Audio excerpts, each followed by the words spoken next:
દશેરાની ભવ્ય ઉજવણી આજે સમગ્ર દેશમાં કરવામાં આવી રહી છે। સુરતમાં દશેરાની ઉજવણી ખાસ અનોખી રીતે થાય છે, જ્યાં ફાફડા જલેબી ખાવાની વર્ષો જૂની પરંપરા છે।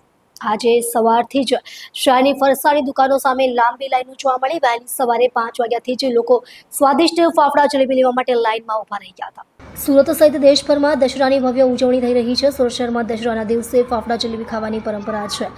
આજે સવારથી જ ફરસાણની દુકાનોમાં ફાફડા જલેબી ખરીદવા લોકોની લાંબી કતાર લાગી હતી। દશેરા એટલે નવરાત્રિનો છેલ્લો દિવસ। 9 દિવસ માતાજીની પૂજા આરાધના કર્યા બાદ દશેરા પર નવરાત્રિનું સમાપન થાય છે। દશેરા આસો સુદ દસમ તિથિ પર ઉજવાય છે। દશેરા પર રાવણ દહન કરવાની પરંપરા છે। ખાસ કરીને ગુજરાતમાં દશેરા પર ફાફડા જલેબી ખાવાનો રિવાજ છે।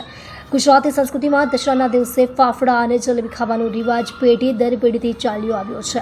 આ પરંપરા પાછળ ધાર્મિક મહત્વ પણ જોડાયેલું છે। ભગવાન શ્રીરામની રાવણ પરની વિજયની ઉજવણીમાં મોં મીઠું કરવા માટે જલેબી ખાવામાં આવે છે અને સાથે ગુજરાતીઓની ખાસ વાનગી ફાફડાને જોડી આપવા દેવામાં આવે છે। મહત્વની વાત એ છે કે આજની યુવા પેઢીએ પણ આ સ્વાદિષ્ટ પરંપરાને યથાવત રાખી છે। વહેલી સવારના 5-6 વાગ્યાથી જ પરિવારના સભ્યો ફાફડા જલેબી લેવા માટે લાઇનમાં ઊભા રહી જાય છે।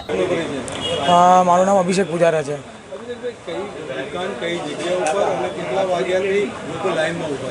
મારી દુકાન ચોકસીવાડીની સામે શિવ ખમન ફરસાણ હાઉસ આવેલી છે, જે છેલ્લા 30 વર્ષથી આપણી દુકાન અહીંયા સ્થાયી છે। લોકો સવારે 4 વાગ્યાથી લાઈનમાં ઊભા છે। અમે લોકો ગ્રાહકને પૂછ્યું, ત્યારે જોયું ને અમે જાતે પૂછ્યું ગ્રાહકને, તો 2-3 કલાકે ગ્રાહકના નંબર આવે છે।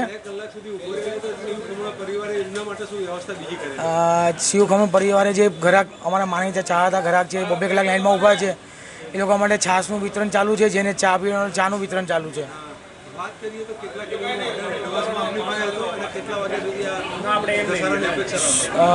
ઓર્ડરની વાત કરીએ આપણે તો 2-3 દિવસ પહેલાં ઓર્ડર આવવાનું ચાલુ થઈ ગયા હતા અને 100-150 કિલો પ્લસ ઓર્ડર છે અત્યારે। જે આપણે ઓર્ડર લીધા છે એના માટે 1 દિવસ પહેલાં આપણે ફાફડા બાંધીને રાખ્યા છે, અને જે થોડા ઘણા ફાફડા બાંધ્યા કે જે ગ્રાહકની લાઈનમાં નથી ઊભા રહેવું, ડાયરેક્ટ લઈ જવા છે, એ લોકો માટે એ રીતે રાખ્યું છે।